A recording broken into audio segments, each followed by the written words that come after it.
नमस्कार, आप देख रहे हैं प्रदेश का नंबर 1 और सबसे भरोसेमंद news channel India news Haryana. मैं हूं आपके साथ अतुल प्रताप सिंह। बतौर वित्त मंत्री मुख्यमंत्री मनोहर लाल ने गठबंधन सरकार का तीसरा बजट पेश किया। 1,77,255 करोड़ के बजट में हर वर्ग का ख्याल रखने की कोशिश सरकार की ओर से की गई।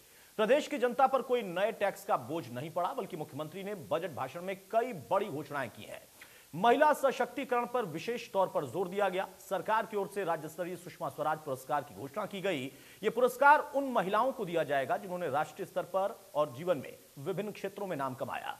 चयनित महिलाओं को 5 लाख रुपए की पुरस्कार राशि और प्रशस्ति पत्र दिया जाएगा। महिलाओं को उद्यमिता की ओर आकर्षित करने के लिए एक नई योजना हरियाणा मुख्यमंत्री उद्यमिता योजना शुरू करने की घोषणा की गई। इधर कृषि की बात करें तो कृषि के लिए बजट 5,988 करोड़ का प्रावधान किया गया। सामाजिक सशक्तिकरण के लिए 10,229 करोड़ का प्रावधान किया गया है। खास बात यह है कि हरियाणा का आम बजट पहली बार विधानसभा समितियों के जरिए पारित होगा। स्पीकर ज्ञानचंद गुप्ता ने बकायदा बजट पेश होने के तुरंत बाद सदन की सहमति से 8 समितियां गठित कर दी। हरियाणा गठन के बाद यह पहली बार हो रहा है जब लोकसभा की तर्ज पर बजट पारित कराया जाएगा।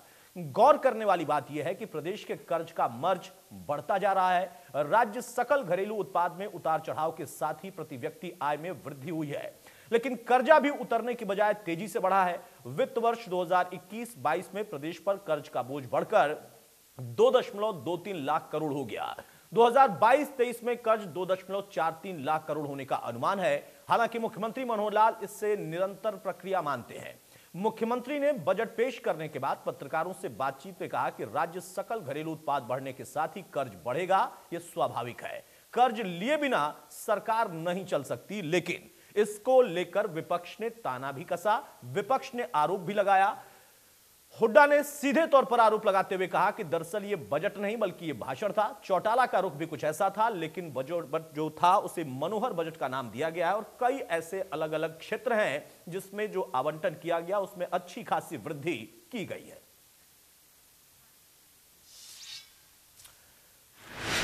चूंकि महिला दिवस के दिन यह बजट था, खासतौर से महिलाओं के लिए क्या बड़ी घोषणाएं की गई, आपको सुनाते हैं। समस्त जगत की मातृशक्ति को वंदन करता हूं, नमन करता हूं, अभिनंदन करता हूं।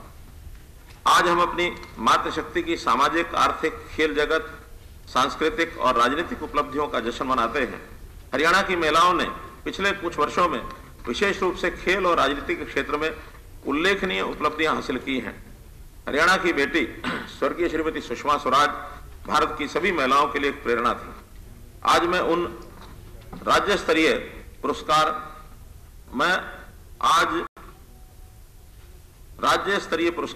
सुषमा स्वराज पुरस्कार की घोषणा करता हूं। यह पुरस्कार हरियाणा की उन महिलाओं को प्रदान किया जाएगा जिन्होंने राष्ट्रीय और अंतर्राष्ट्रीय क्षेत्र में जीवन के विभिन्न क्षेत्रों में महत्वपूर्ण योगदान दिया या उल्लेखनीय उपलब्धियां की हैं। सुषमा स्वराज पुरस्कार में एक प्रशस्ति पत्र व 5 लाख रुपए की पुरस्कार राशि दी जाएगी। महिला उद्यमियों को सहायता प्रदान करने के लिए एक नई योजना हरियाणा मातृशक्ति उद्यमिता योजना की घोषणा करते हुए मुझे बड़ी खुशी हो रही है। उन परिवारों की महिलाएं जिनकी वार्षिक आय परिवार पहचान पत्र में सत्यापित डेटा के आधार पर 5 लाख रुपए से कम है और जो किसी भी उद्यम, व्यापार, व्यवसाय में उद्यमी बनना चाहती हैं, उन्हें वित्तीय संस्थानों द्वारा 3 लाख रुपए तक के आसान ऋण प्रदान किए जाएंगे। इस ऋण पर हरियाणा महिला विकास निगम के माध्यम से 3 वर्ष के लिए 7% की ब्याज दर की सहायता दी जाएगी।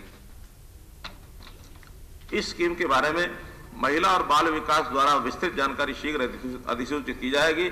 मुझे आशा है कि ये योजना महिला उद्यमियों को समाज में नई संभावनाएं तलाशने और आगे बढ़ने में सक्षम बनाएंगे। इधर पिछले दिनों कृषि कानूनों को लेकर किसान आंदोलन बहुत सुर्खियों में रहा। हरियाणा उससे अछूता नहीं था और उसी बीच में सवाल उठा कि क्या 2022 तक जो वादा था बीजेपी का वादा पूरा होगा। केंद्र की सरकार अपना काम तो कर रही, लेकिन प्रदेश के बजट में किसानों के लिए क्या खास था, जरा वो भी सुनिए।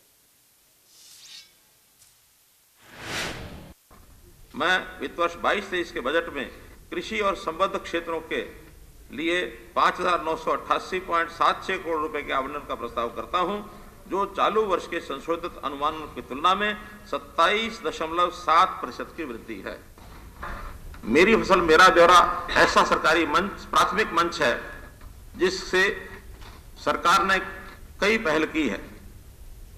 मेरी फसल मेरा ब्यौरा के माध्यम से न्यूनतम समर्थन मूल्य पर 14 फसलों की खरीद की जा रही है। बीज विकास कार्यक्रम, पराली प्रबंधन, मुख्यमंत्री बागवानी बीमा योजना और भावांतर भरपाई योजना आदि को मेरी फसल मेरा ब्यौरा के माध्यम से सुगम बनाया गया है। प्रदेश में 9 लाख से अधिक किसानों ने 62 लाख एकड़ का पंजीकरण कराया है। भारत में ऐसा कोई अन्य राज्य नहीं है जो किसानों की ऐसी सुविधा प्रदान कर रहा हो। खरीफ 2021 के दौरान भारी बारिश, बाढ़ और कीटों के हमले से प्रभावित किसानों को मुआवजे के रूप में 561 करोड़ रुपए की राशि जारी की गई है। मैं प्रदेश के मेहनतकश किसानों को विश्वास दिलाना चाहता हूं कि सरकार जरूरत के समय उनके साथ हमेशा खड़ी रहेगी। मेरी तो सत्ता पक्ष वाहवाही कर रहा है, मनोहर बजट इसे बता रहा, लेकिन विपक्ष जैसा हमेशा होता है वैसा ही रुख दिखा रहा, क्योंकि विपक्ष को बजट रास नहीं आ रहा है। ये इन्फ्लेटेड बजट है, पिछली बार भी इन्फ्लेटेड बजट दिया इन्होंने। अब सारा बजट का आप देखो तो जो कैपिटल एक्सपेंडिचर है वो तो 8% भी नहीं है, कर्जा ही कर्जा लिया है। कर्जा 20,000 करोड़ और बढ़ा दिया। 1,70,000 के बजट में कैपिटल एक्सपेंडिचर कुल 8% है, 22,000 करोड़। और क्या नाम ज्यादा बोरोइंग पे है, जो कुछ भी नहीं, थोथा बजट है। स्वास्थ्य में कट मारा, शिक्षा में कट मारा, कृषि वाले में कट मारा, कोई पूरा नहीं पड़ा। इसका मतलब मुख्यमंत्री को भी ये था कि ये जो तेरे को लिख करके दे दिया कहीं इसमें गड़बड़ है, इसलिए नहीं पड़ा। ये मैं पूछूंगा मुख्यमंत्री जी से, इसका मतलब आप भी परेशान हो गए।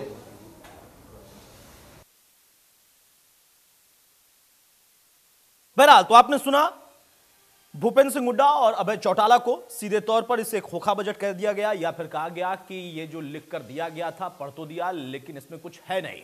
अब किसको क्या मिला, जरा ग्राफिक के जरिए अब समझिए। कृषि का हम जिक्र करें तो 27.7% की वृद्धि है कृषि क्षेत्र में। सहकारिता की बात करें तो वहां पर भी 20.6% का एक वृद्धि रेशियो दिखाई दे रहा है। शिक्षा की बात करें तो 17.6%, स्वास्थ्य और चिकित्सा शिक्षा की बात करें तो 21.65% की वृद्धि वहां पर है। महिला बाल विकास की अगर बात करें तो 33.7% की वहां पर वृद्धि है। हालांकि विपक्ष को यह बात भी समझ में नहीं आई, उनका कहना था कि यह सिर्फ आंकड़ों का खेल है।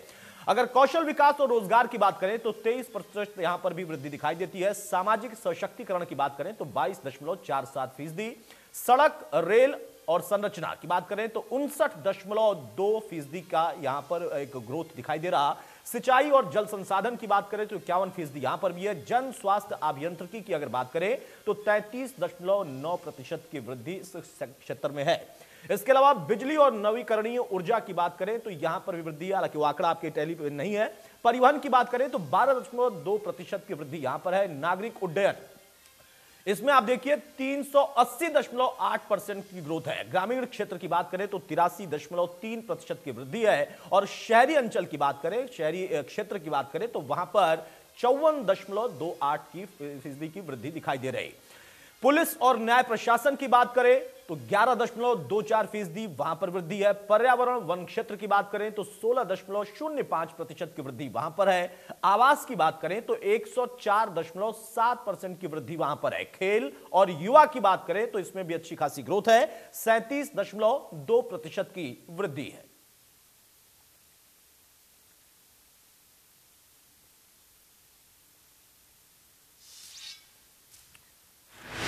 अब बड़ी बात में बड़ी सवाल भी है कि बजट 2022-23 में क्या वाकई खास है, क्योंकि सरकार कह रही है कि बहुत कुछ खास है, हर क्षेत्र के लिए खास है, लेकिन विपक्ष कह रहा कि बिल्कुल भी रास नहीं आ रहा ये बजट। तो पहला सवाल यही कि बजट 2022-23 में क्या खास है, विपक्ष को क्यों रास नहीं आया बजट, ये भी अपने आप में सवाल है। क्या एक राजनीतिक प्रक्रिया के तहत नहीं आया जैसा कि विपक्ष हमेशा करता है, या फिर कहा जाता है कि हाँ उनका विरोध करना बनता है। तीसरा सवाल है कि धरातल पर क्या उतर पाएंगी ये बजट की घोषणाएं। बजट की जो घोषणाएं हैं उनको धरातल पर उतारना बहुत जरूरी होता है। इसीलिए इस बार देखिए कि लोकसभा के तर्ज पर कमेटियों का गठन और उसके जरिए आवंटन की बात है, तो यह बदलाव किया गया, लेकिन विपक्ष तब भी सवाल उठा रहा। और फिर महिला दिवस पर बजट था, महिलाओं के लिए, किसानों के लिए, और उसके साथ साथ यहां पर युवाओं के लिए आखिर क्या मिला है, यह भी अपने आप में खास है। हमारे साथ कुछ खास मेहमान हैं, उनसे मैं आपको तारुफ कराता हूं। चर्चा में आगे बढ़ते हैं। हमारे साथ सत्यव्रत शास्त्री साहब हैं, बीजेपी के प्रवक्ता, बहुत स्वागत है शास्त्री साहब आपका। सुमित गौड़ साहब है, प्रवक्ता कांग्रेस के, बहुत स्वागत है सुमित जी आपका। प्रहलाद सिंह भारूखेड़ा है, किसान नेता, हमारे साथ, बहुत स्वागत है प्रहलाद जी आपका। मनीष गुप्ता है, अर्थशास्त्री, बहुत स्वागत है मनीष आपका। श्रीपाल शर्मा है, अध्यक्ष हैं कादीपुर इंडस्ट्रीज वेलफेयर एसोसिएशन के, बहुत स्वागत है श्रीपाल शर्मा आपका। सबसे पहले मनीष गुप्ता जी, शुरुआत में आपसे ही कर रहा हूं, एक अर्थशास्त्री के तौर पर, चलिए वो हमारे साथ अभी फिलहाल नहीं है, लेकिन प्रहलाद सिंह भारूखेड़ा, शुरुआत आपसे। किसानों का मुद्दा बहुत गरमाया, हरियाणा उसमें सबसे ज्यादा सुर्खियों में रहा, क्योंकि पंजाब से होते हुए किसान हरियाणा बॉर्डर पर ही दिल्ली के पास डट गए। आज इस बजट से आपको लगता है कि हां, किसानों के लिए प्रदेश की सरकार ने कुछ इस तरीके का ऐलान किया जो कि जरूरी था, व्यवहारिक था और इस वक्त की डिमांड थी किसानों की? बजट में किसानों के लिए तो कुछ भी नहीं है, सिर्फ ये आंकड़ों का खेल है। आंकड़ों में लिख लिख के आंकड़े बताए जा रहे हैं, इतना परसेंट ये हो गया, इतना परसेंट ये हो गया। व्यवहार के अंदर किसानों के लिए इस बजट में कुछ नहीं है, और किसानों के लिए नहीं, किसी भी वर्ग के लिए कुछ भी नहीं है इस बजट के अंदर। हालांकि ये जो सरकार एक तरफ ये कहती रही है कि हमने बहुत अच्छी सरकार चलाई है, रेवेन्यू में इतना किया, शराब इन्होंने इतनी बेची, लेकिन उसके बावजूद जो है ये सरकार जो बजट है वो घाटे के अंदर है। प्रदेश के ऊपर इन्होंने कर्जा और कर दिया है। बजट के अंदर इन्होंने कुछ ऐसा, जब ये सरकार सत्ता के अंदर आई तब इनके पास जो है 1,01,709 करोड़ रुपए का घाटा था, और आज देखो ये कितना है, 2,23,000 करोड़ रुपए, और एक साल के अंदर 20,000 करोड़ रुपए इन्होंने घाटा दिखा दिया है। ठीक है। है। ये सरकार जो है सिर्फ एक आंकड़े के अंदर ही अपनी बात को, मतलब लोगों को उलझाए रखना चाहते हैं, व्यवहार के अंदर कुछ नहीं है। ये एक चीज बता दे कि नई चीज इन्होंने ये किया है, ये चीज हमने बनाई है, कोई भी एक ऐसी चीज इन्होंने बनाई हो, कोई स्कूल बनाया हो, कॉलेज बनाया हो, कोई यूनिवर्सिटी बनाई हो, कुछ इन्होंने बनाया है? कुछ नहीं बनाया है, सिर्फ घोषणाएं करते रहे। पीछे इन्होंने बजट के अंदर ये घोषणा की थी कि 1,000 जो है किसान ATM बनाए जाएंगे पिछले बजट के अंदर, और अभी तक एक ATM नहीं बना है। और अब की बार इसी बजट के अंदर फिर उसकी चर्चा की गई, 1,000 ATM की बात हुई है। दूसरी बात यह जो चीजें बन रही है उन्हीं को ये सिरे करते हैं। अभी यहाँ पे एक भारतमाला परियोजना के नाम से एक सड़क बन रही है, आपको बताऊं, अमृतसर से गुजरात को जाती है। वो सड़क जो बन रही है, वो परियोजना है पूरी की पूरी, उसमें डबाड़ी से चुटाला तक इस बजट के अंदर वो लिख दिया है, यहाँ प्रचार किया जा रहा है कि डबाड़ी से चुटाला तक जब 6 लाइन बनाई जाएगी। वो तो पूरी की योजना बन रही है एक भारत सरकार की, उससे बन रही है। यहाँ सरकार उसको मतलब अपनी उपलब्धि के अंदर गिनवा रही है। मतलब ये किस तरीके से अपने जो भी को काम है, दूसरों को कामों को अपना बता के, अरे इनका एक जो वाई करने की ही सरकार की रही है, नंबरी सरकार है ये, इससे ज्यादा ये कुछ भी नहीं है। आपने देखो कंपनी जो है, बड़ी बीमा कंपनियां, उनको फायदा पहुंचाने की बात करते हैं, बीमे को लेकर इन्होंने ऐसा इसमें कुछ नहीं किया है। पीछे 2019-20 के अंदर 3,21,000 किसानों ने बीमे के अंदर थे, और 2020-21 के अंदर 1,06,000 किसान रह गए। किसान कम कर दिए और कंपनी को मुनाफा जो है वो बढ़ाता गया। अभी पीछे आप देखोगे कंपनियों को प्रीमियम जो है वो 344 करोड़ गया, किसानों को जो मुनाफा मिला वो 156 करोड़ का मिला है। तो और जब पहली बार जब बीमा हुआ उस टाइम सिर्फ 20 करोड़ कंपनी को ही मुनाफा मिला था, और अब कंपनियों को 344 में 156 करोड़ मिला, बाकी जो है टोटल जो कंपनियों को मुनाफा दिया गया। तो ये सारी स्कीमें कंपनियों को फायदा पहुंचाने के लिए ही। तो भारूखेड़ा साहब, एक चीज तो है भारूखेड़ा साहब, ये बहुत अच्छा लगा मुझे कि किसान नेता के तौर पर सिर्फ किसान का ही जिक्र नहीं, देखिए कितना अच्छा अध्ययन आपने किया है कि किस सड़क का कहां से कहां तक कनेक्शन है और वो कौन बना रहा है, उसका भी आपने बहुत बारीकी से अध्ययन कर लिया। इसका शास्त्री साहब जवाब देंगे, लेकिन उसके पहले मनीष गुप्ता जी जो कि हमारे साथ अभी फिलहाल नहीं जुड़े हैं, शिपाल शर्मा साहब हमारे साथ जुड़े हैं, उनसे भी जान लेते हैं कि किसान नेता तो खुश नहीं है कि किसानों को कुछ नहीं मिला, लेकिन क्या इंडस्ट्री के लोग थोड़ा बहुत खुश हैं? कुछ लगता है कि हां हुआ है, या वो भी खारिज कर रहे हैं? जी देखिए, हम तो इंडस्ट्री की बात करेंगे। बजट तो बोलिए शर्मा साहब। 1 लाख करोड़ से ऊपर का बजट है। मैंने तो इसमें यह है, हाँ जी बोलिए, आपकी आवाज आ रही है, बोलिए। धरातल के ऊपर अगर ये बजट सारा का सारा अगर लागू हो जाता है, निश्चित रूप से अगर हर डिपार्टमेंट में जिसके लिए भी बजट पास हुआ है, अगर वो प्रैक्टिकली लागू हो जाता है तो दिखाई देगा। इंडस्ट्री में जैसे सेंट्रल गवर्नमेंट की तरफ से कोविड में कुछ लोन वगैरह में छूट दी गई थी, तो हरियाणा सरकार से भी हमारा ये निवेदन है कि जो छोटे छोटे लघु उद्योग है, क्योंकि हम लघु उद्योगों में ही काम करते हैं, हमारे गुड़गांव में जैसे Kadipur industry area, Basai industry area, Daulatabad industry area, इसमें लगभग सभी लघु उद्योग है, सूक्ष्म टाइप के उद्योग है। अगर इनको सरकार ध्यान देगी और जो बजट में अगर स्पेशल इनके लिए कुछ प्रस्ताव पास करेगी तो निश्चित रूप से हमारे हरियाणा प्रदेश में कुछ खुशहाली नजर आएगी। लेकिन मुझे नहीं लगता कि इस बजट में लघु उद्योगों के लिए कोई स्पेशल बजट पास किया। ठीक है, यानी कम से कम आपने इतना तो कहा, शास्त्री साहब के लिए थोड़ी सी राहत है, आपने इतना तो कहा कि अगर धरातल पर आ गया तो ठीक है, लेकिन लघु उद्योगों के लिए आपकी डिमांड भी है, यानी शंका बरकरार है। बताइए सत्यव्रत जी। भारूखेड़ा साहब कहते हैं कुछ नहीं है, और श्रीपाल शर्मा कह रहे हैं कि दिया तो है लेकिन धरातल पर आएगा क्या। किसानों ने तो खारिज कर दिया, लेकिन इंडस्ट्री को उम्मीद है शायद, और कुछ डिमांड भी है छोटे उद्योगों के लिए। देखिए शायद पिल्लूखेड़ा जी के आपने कुछ भूल गए, वो किसी न किसी राजनीतिक दल से संबंध रखते होंगे इसलिए खारिज किया। नहीं, और जो किसी राजनीतिक दल से नहीं है। अरे सुनिए, अरे भैया सुनिए, थोड़ी बात धैर्य रखें, आपका नंबर आ गया, घंटे भर आप बैठे चर्चा करेंगे। बोलिए शास्त्री साहब बोलिए। बजट आया है उस पर, लेकिन पहला वाक्य से आदमी की सकारात्मक और नकारात्मक दृष्टि का संकेत आता है। सब कुछ करने के बाद यदि पहला वाक्य जिसका आदमी कुछ नहीं, इसका मतलब उस व्यक्ति की सोच में कहीं भी सकारात्मकता का गुंजाइश नहीं है, वो ठीक नहीं सोच सकता है, उसको अपने बारे में विचार करना चाहिए। अरे वो तो बड़े मुस्कुराते हुए बोल रहे हैं, पॉजिटिव आदमी दिखाई दे रहा है शास्त्री साहब। अरे भैया, ऐसा देश दुनिया क्या कहीं से, ये तो हरियाणा सरकार एक गांव का यदि सरपंच भी अपने गांव के बारे में सोचेगा तो वो भी 80% ठीक सोचेगा। 20% हो सकता है आपकी सोच में और उसके अंदर अंतर आ जाए। स्टेट में तो और एफिशिएंसी, यहाँ बड़े बड़े ऑफिसर्स जो पढ़े लिखे 20-100 सालों से सरकार को चलाने, वो लोग बैठकर इस काम को करते हैं, और आपने एक वाक्य चुरा दिया कुछ नहीं है। इससे मतलब आपकी मानसिकता कैसी है और किस प्रकार के लोगों में आप रहते हो उसका दृष्टिकोण हो गया। मैं कहता हूं कि आपकी शंकाएं हो सकती हैं, आपकी जो इच्छाएं थी उनके अंदर 100% के बजाय 50% होगा, 60% होगा, 70% होगा। जिस सेक्टर में आप सोच रहे थे कि 100 आएगा तो वहां 70 आया होगा, 80 आया होगा, लेकिन ऐसा तो कुछ नहीं हो सकता ना कि जहां आपने सोचा और वहां एक भी पैसे का आवंटन ना हुआ, ऐसा तो नहीं हो सकता। इसलिए इस टिप्पणी को मैं एकदम खारिज करता हूं कि ऐसे व्यक्तियों को अपने बारे में सोचना चाहिए, वो बताना चाहिए, एक पर्टिकुलर एक चीज बतानी चाहिए।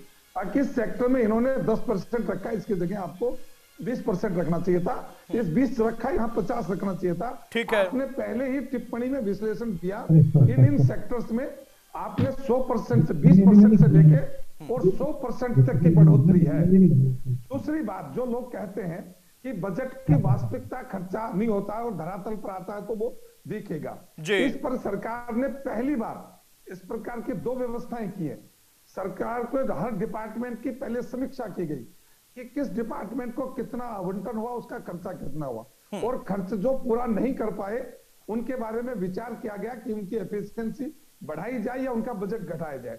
दूसरी चीज, स्टैंडिंग कमेटियों का गठन किया गया जिससे कि आवंटन करते समय किस मद में कैसा पैसा जाए, वो विशेषज्ञ जो हमारे टीम के ऑफिसर्स भी हैं और हमारे जो विधायक महानुभाव हैं जो हरियाणा को रिप्रेजेंट कर रहे हैं, उनसे भी सलाह करके कहाँ कैसा खर्च किया जाएगा। ठीक है, तो ये तो एक जो मनीष जी कह रहे थे कि भाई धरातल पर आएगा तो दिखेगा, वास्तविक बात है कि पैसा जब खर्च होता है तो दिखाई देता है, और वो खर्च इसलिए नहीं दिखाई देता था कि कांग्रेस के समय, बाकी समय में कागज पर पैसा लगता था। आज तो भैया धरातल पर पैसा लगता है। रोड जो आप कह रहे हो तो रोड का आपने स्वयं कह दिया और फिर कहा कुछ नहीं।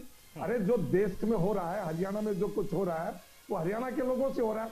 आपने किसानों के लिए कितनी व्यवस्थाएं की।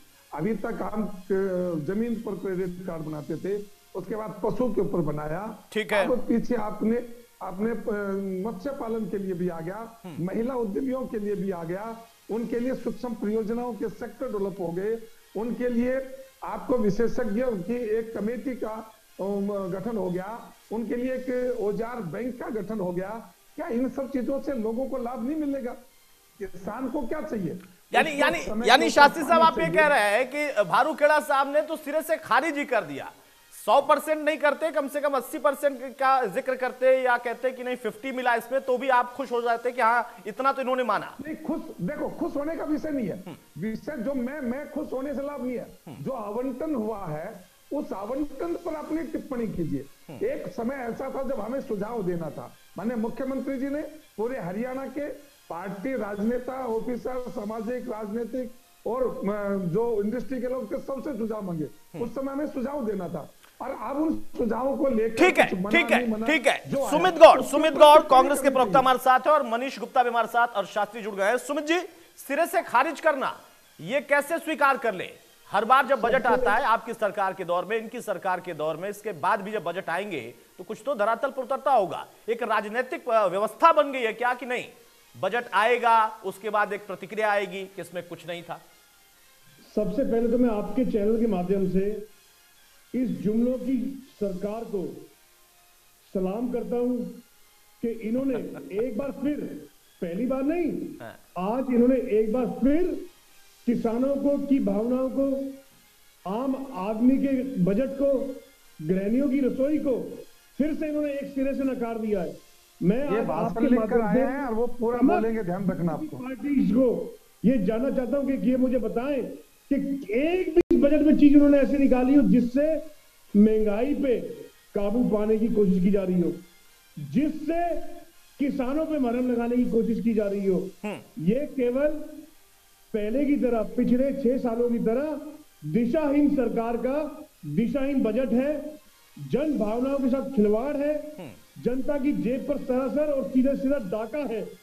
अगले 2 दिनों के अंदर मैं साफ कहना चाहता हूं, आप देख लेना, ये 10 तारीख के आसपास रिजल्ट के नतीजे आने के बाद या उसके 1 दिन आगे पीछे एक बार फिर पेट्रोल डीजल के दाम बढ़ेंगे। कल मध्य रात्रि जो चली गई है, हरियाणा में 2 रुपए 60 पैसे प्रति किलो सीएनजी के दाम बढ़ा दिए और प्रदेशों में बढ़ा दिए। आप ये बताइए, ये बीजेपी के जो प्रवक्ता साथी जो आते हैं इनसे ये बोलिए।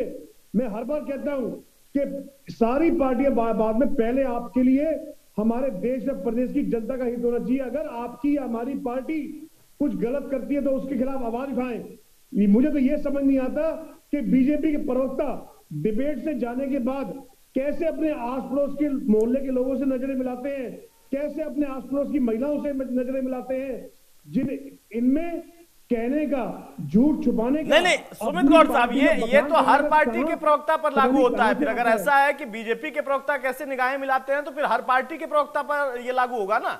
ये तो व्यक्तिगत हो गया। नहीं, जुमलों की सरकार तो आप लंबे समय से कह रहे हैं, जनता फिर भी उनको चुन रही है ना। बजट पर आइए। आखिर कांग्रेस के पास ऐसा क्या सुझाव था कि वो बता सकते थे कि हाँ ये होता? आपने बताया था। भाषण देने के लिए बैठ गए, तुम्हें शर्म नहीं आती? कांग्रेसियों की खामियां है। 2.5 लाख करोड़ रुपए का कर्ज हरियाणा के ऊपर हो गया, यानी जो कर्ज कांग्रेस के समय में 80 लाख करोड़ था, आज वो बढ़ के 2.5 लाख करोड़ हो गया मात्र 6 सालों में। जिससे आपके वक्त में 80 लाख करोड़ क्यों था? उस समय भी कर्ज क्यों था? सवाल तो ये भी होगा ना। बढ़ गया वो अलग सवाल है, वो आपका बिल्कुल वाजिब सवाल है। आपके समय में भी क्यों था? हमारे समय में चीजें कंट्रोल में थी, महंगाई कंट्रोल में थी, क्राइम कंट्रोल में, उसके बावजूद इतना था, उसके बावजूद इतना था ना, सब कंट्रोल में था, तब भी आपके समय में कर्ज था।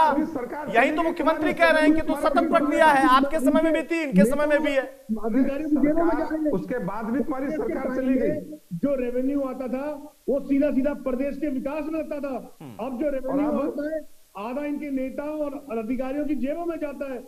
सरासर ये सीधा मेरा ये आरोप तथ्यों के आधार पर लगा रहा हूं, ये आरोप। ठीक है, जरा मैं मनीष गुप्ता से समझ लेता हूं, वो अर्थशास्त्री वो बेहतर समझाएंगे तथ्यों को। मनीष जी कैसे देखे एक अर्थशास्त्री की नजर से इस बजट को? क्योंकि राजनेताओं के पास, प्रवक्ताओं के पास जाएंगे तो वहां पर या तो बहुत अच्छा है या बहुत खराब है, यही 2 बातें निकल कर आती हैं। एक अर्थशास्त्री की निगाह से कैसे देखे इस बजट को? सुमित जी आऊंगा आपके पास, सुमित जी आऊंगा फिर बोलिएगा, सुमित जी आऊंगा फिर बोलिएगा आप। मनीष जी, मनीष गुप्ता।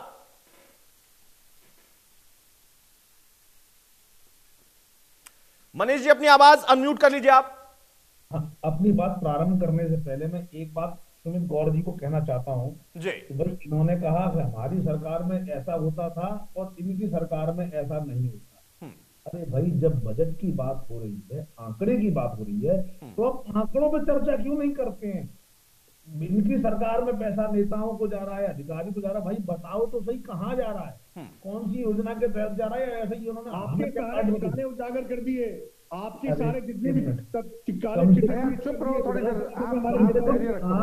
आप लेट मी करेक्ट योरसेल्फ। अरे थोड़ा सुन लो, कभी कांग्रेस के लोगों से बात सुन लो। फिर जब पार हुआ सब्सिडी बाद में बोलना में आती थी, बीजेपी हमारी सरकार ने। अरे सुमित गौड़ एक बार सुन तो लीजिए, वो अर्थशास्त्री हैं, वो अर्थशास्त्री हैं, वो बीजेपी की प्रवक्ता नहीं है। सुमित गौड़ सुनिए, मनीष गुप्ता पहले सुमित भाई प्लीज सुनिए आप। सुमित गौड़ ऐसे नहीं सर, ऐसे चर्चा नहीं होती है सर। सुमित गौड़, अरे भाई रैली नहीं चल रही है, कांग्रेस की रैली नहीं चल रही है, धारा प्रवाह नहीं बोलना है। सुमित गौड़ रैली नहीं है, कांग्रेस की रैली नहीं है, बीजेपी की रैली नहीं है, डिबेट है। मनीष गुप्ता जी कंटिन्यू करें। हुआ ये किसी से पूछने की जरूरत नहीं है। रॉबर्ट वाड्रा को कैसे कैसे जमीन मिल गई, ये बात नहीं, बजट पे तो बेहतर है। मनीष जी बजट पे आइए, मनीष जी बजट पर आइए। इसीलिए मैं कह रहा हूं कि आप, मेरा एक सवाल है, एक ही सवाल, बजट में गृहिणियों के लिए क्या है, बजट में किसानों के लिए पेट्रोल डीजल में क्या आपने कहा है कि भी महंगाई नहीं होगी? कैसे आप महंगाई को बताइए मनीष जी, बताइए, समझाइए, सुमित गौड़ को समझाइए। सबसे पहले इस बार के बजट में एग्रीकल्चर के जो बजट में 27.7% की वृद्धि की गई, यानी हरियाणा को जुमले हैं। मैं कह रहा हूं महंगाई को कैसे काबू करें? सुमित गौड़ नहीं, सुमित गौड़ ये तरीका नहीं है। नहीं, एक मिनट, सुमित गौड़ ये तरीका नहीं है कि हर बात को आप जुमला कहेंगे, वो समझाएंगे आपको, और मानना ना मानना आपका अधिकार हो सकता है लोकतंत्र में, लेकिन हर बात को जुमला कह देना ये नहीं है। बजट में आप भी जब लाते थे, कोई प्रावधान करते थे, कोई ऐलान करते थे, तो क्या उसे जुमला मान लिया जाए? मनीष जी को यही पता है कि बजट में महंगाई का कोई प्रोविजन होता ही नहीं है, ना महंगा करने का प्रोविजन होता, ना सस्ता करने का प्रोविजन होता। ये इनको सीखना पड़ेगा अभी कि बजट की चर्चा है, ये पॉलिटिकल चर्चा नहीं है ना। तो बजट में महंगाई के लिए कहीं प्रोविजन नहीं होता। इंदिरा गांधी ने जनता की आवाज उठाने के लिए। अब दूसरी बात, अरे इसको बंद कर दो यार, चर्चा हो जाए जिसमें से की वृद्धि करी। अब देखिए, पर्यावरण और वन क्षेत्र के लिए 16% अधिक किया बजट, यानी इस बार 530 लगभग 531 करोड़ का बजट पर्यावरण और वन क्षेत्र के लिए आवंटित किया। अब देखिए, देश की जरूरी बात है शिक्षा के लिए आपने पिछली बार के मुकाबले 17.6% की वृद्धि की। ठीक है, यानी अब हम हरियाणवी को शिक्षा के बेहतर मौके मिलेंगे। अब आते हैं चिकित्सा और स्वास्थ्य। इस बार 8,925 करोड़ रुपए आवंटित किए हैं, यानी पिछली बार की तुलना में 21.65% ज्यादा। अब इसका मतलब क्या है? ठीक है, पिछली बार के मुकाबले 21% ज्यादा। अब आइए महिलाओं की बात कर रहे थे ना, ये महिला और बाल विकास के लिए 2017 करोड़ रुपए आवंटित किए हैं, पिछली बार की तुलना में 33.5% ज्यादा। आप महिलाओं का पूछ रहे थे ना, घोषणा नहीं करिए, आप बताइए महंगाई पेट्रोल डीजल में क्या कर रहे हैं, गैस के। अरे चुप हो जाए यार, तुम बात को, तुम्हें तमीज नहीं है कैसे आदमी। नहीं, ऐसे नहीं शास्त्री साहब, ऐसे नहीं। उनका अधिकार है भाई लोकतंत्र में, वो जनता की आवाज उठाने के लिए बैठे हैं ना। लेकिन सुमित गौड़ साहब, ये भी नहीं पेट्रोल के लिए क्या किया, तो कांग्रेस की गवर्नमेंट जहां चल रही है उनके बजट में क्या है, केंद्र सरकार का अगर मामला है और वहां पर राज्य सरकार की तरफ से कुछ टैक्स घटाया जा सकता है, तो उन्होंने कितना कर दिया वो भी हमें दिखाई दे रहा है। पंजाब में हमने देखा है, हमने राजस्थान में देखा है। ये नहीं है, यहां पर एलोकेशन किया गया और पहली बार एक व्यवस्था भी की गई है कमेटियों के जरिए, लोकसभा के तर्ज पर। यह भी पहली बार ही हुआ है, इजाफा हुआ है, कितना धरातल पर आएगा ये आपका सवाल हो सकता है। मनीष जी, महिलाओं महंगाई को काउंटर कैसे किया जाएगा? आपकी इनकम बढ़ाकर, आपको रोजगार के मौके बढ़ाकर। तो आप सुनिए, कौशल विकास और रोजगार में इस बार 1671 करोड़ का बजट है, पिछली बार के मुकाबले 23% ज्यादा। अब जनसंख्या 23% नहीं बढ़ी है ना। अब आते हैं श्रम क्षेत्र, यानी श्रम क्षेत्र में रोजगार में पहले के मुकाबले 240% बढ़ाया है भाई साहब, 221 करोड़ रुपए आवंटित किए हैं श्रम क्षेत्र के लिए। अब आइए सामाजिक सशक्तिकरण, यानी सोशल बॉन्डिंग के लिए, स्ट्रांगनेस के लिए 10,229 करोड़ का बजट है, पिछले बार के मुकाबले 22.5% ज्यादा। और बताइए, अब आते हैं सिंचाई पे, तो भाई साहब सिंचाई में 6,136 करोड़ का आवंटन किया है, पिछले साल के मुकाबले 51% ज्यादा है। अब आइए बिजली sir, renewable energy, petrol diesel और बिजली के लिए क्या कर रहे हैं? आ रहा हूं सर। पेट्रोल डीजल स्टेट का मैटर नहीं है, आप भाई साहब पढ़ के आइए। टैक्स तो स्टेट के हैं, आप ये बोल दीजिए टैक्स कम कर दीजिए। अरे टैक्स कम कर दूंगा तो फिर महिलाओं के लिए कैसे करूंगा, बाल विभाग के लिए कैसे करूंगा, फिर श्रम के लिए कैसे करूंगा?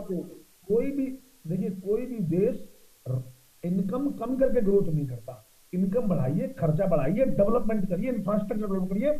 इस बजट की खास बात यह है कि सड़क निर्माण पर फोकस कर रहा है।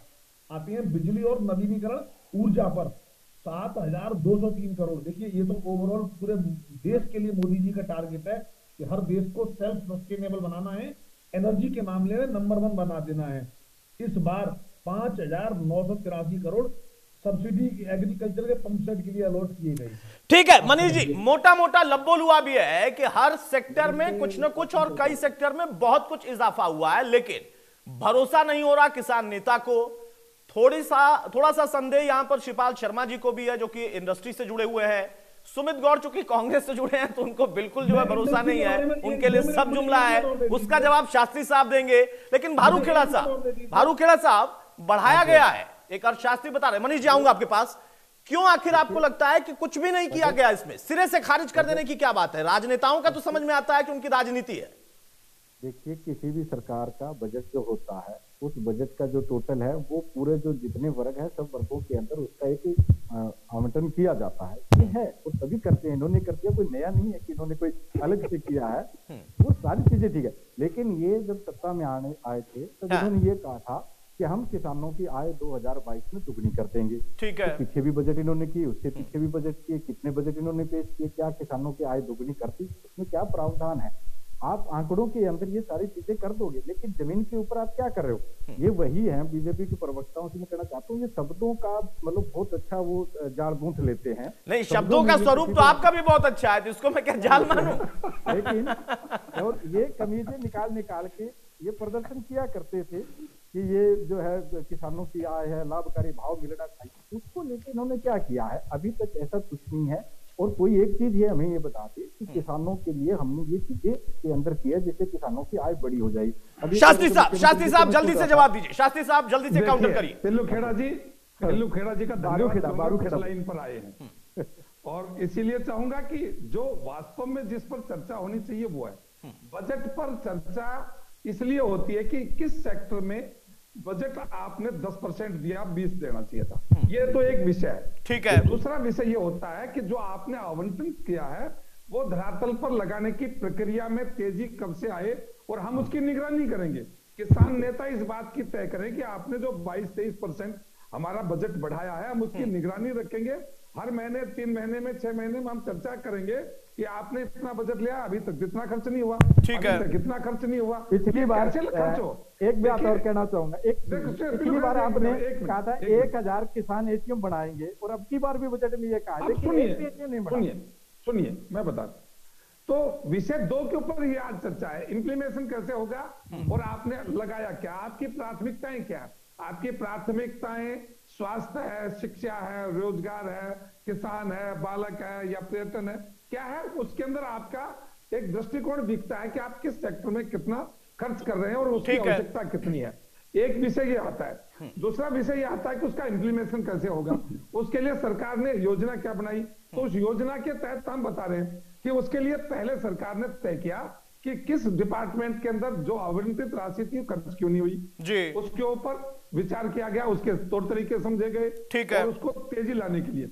अब जो मैं बात कहता हूं कि किसानों की आय के लिए, किसानों के लिए क्या किया, तो श्रीमान जी हर बार हमने जो शुरुआत की 2014 से लेकर आज तक, मैं आज उस बात को फिर दोहराना चाह रहा हूं चैनल के माध्यम से। किसान के खाते में सरकार के अकाउंट से जो पैसा पर किसान या पर सीजन, पर फसल जितना आज तक दिया गया है और दिया जा रहा है जी, वो किसी भी सरकार के बजट का हिस्से से कई गुना ज्यादा है। और आमदनी कैसे बढ़ेगी? दो प्रकार से है, या तो उसको सब्सिडी दी जाए या उसकी फसल का अच्छा भाव देकर उसकी खुशहाली दिया, दो ही चीज होंगी।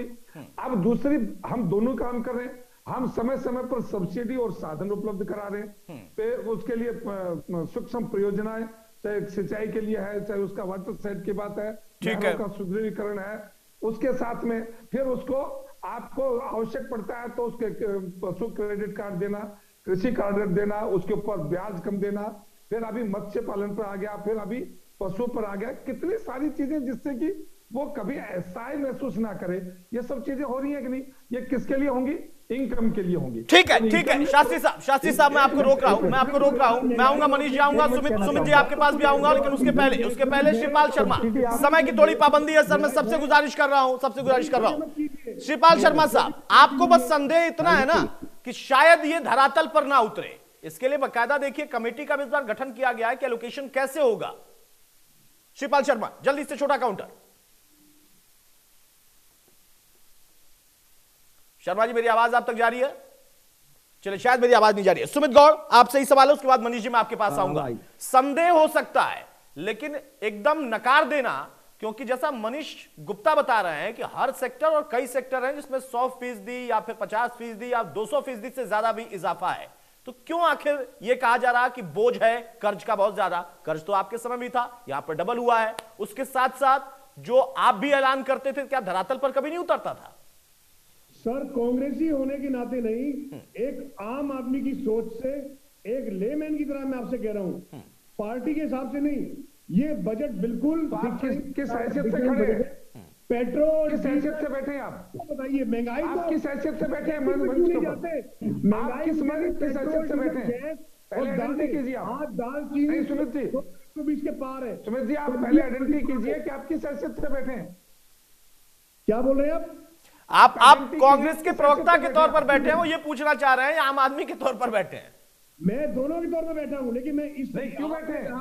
नहीं, ये आपकी मर्जी नहीं है, ये चैनल की मर्जी है। आपको किस बोलने से बोल रहा हूँ, और एक कांग्रेस पार्टी के प्रवक्ता की हैसियत से भी बोल रहा हूँ कि आपका बजट कि किसी भी हालत में गृहिणियों के लिए माफी नहीं है, किसानों के लिए माफी नहीं। आप लंबी बातें मत कीजिए, मैं बता रहा हूँ आपको, बताइए, आप ये बताइए कि इमीडिएट रिलीफ क्या मिलेगा? ठीक है सुमित जी इसका तुरंत हम जवाब भी ले लेते हैं, मेरे पास समय नहीं है। अब आप सुनिएगा, मनीष गुप्ता दे रहे हैं, अर्थशास्त्री, वो आपको जवाब दे रहे हैं। सुमित जी बहुत जल्दी से, बिल्कुल 1 से 1.5 मिनट। रिलीफ की बात सुनिए। आवास की व्यवस्था में 100% की बढ़ोतरी की गई है, और ये आवास महिलाओं के लिए बनेंगे, मेडिकल कॉलेज कामकाजी महिलाओं के लिए बनेंगे, तो उनको इमीडिएट रिलीफ है। आपका खाने का दाल नहीं होगी, क्या करेंगे? आप क्या लगता है बजट का मतलब खाने का पैकेट आप ये चीज पेट्रोल डीजल के दाम नहीं बढ़ेंगे, अरे आपकी सब्सिडी चालू होगी कि नहीं होगी, सीएनजी के दाम कम घटेंगे?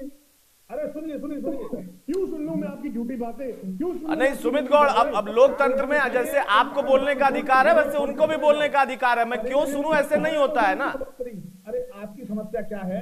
अभी इस बार पहली बार ऐसा किया है, टैक्स फ्री बजट है और कमेटियां बना दी गई हैं। अगर आपको लगता है, मैं आपको चैलेंज करता हूं, मैं कांग्रेस पार्टी को चैलेंज करता हूं, कमेटियां बनी है, आप अपनी प्रॉपर लिखित में रिप्रेजेंटेशन भेजिए कि इस सेक्टर में काम कम है, इसको बढ़वाइए। ये प्रोविजन मनोहर सरकार ने इस बार दिया है। अगर आपकी हिम्मत है, आप मेहनत करिए, हार्ड वर्क करिए, बनाइए, सुन लीजिए। अरे बजट रिप्रेजेंटेशन बना के आप विधायकों की कमेटी को भेजोगे तो बजट में चेंज होएगा। अगर कांग्रेस की हिम्मत है कि वो अपनी जिम्मेदारी समझते हैं, आम आदमी पार्टी आम जनता की तकलीफ समझते हैं, टाइम में तो आप अपनी रिप्रेजेंटेशन भाजपा को भेजिए।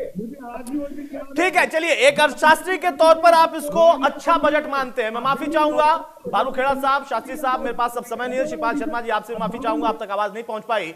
बहुत शुक्रिया सुमित भाई, बहुत शुक्रिया आपका, शास्त्री साहब आपका भी, भारू खेड़ा आपका भी, और मनीष जी आपका भी, शर्मा जी आपका भी। तो मौजूदा दौर में एक अर्थशास्त्री की निगाह से बजट को अगर समझें, टटोलें, तो शायद बहुत कुछ है, लेकिन धरातल पर उतरने वाला संदेह हमेशा से रहता है। इस बार कमेटी का अगर गठन हुआ है तो ये एक और नया प्रयोग है, जो कि बेहतर प्रयोग है, इसके परिणाम अच्छे हो सकते हैं। नमस्कार।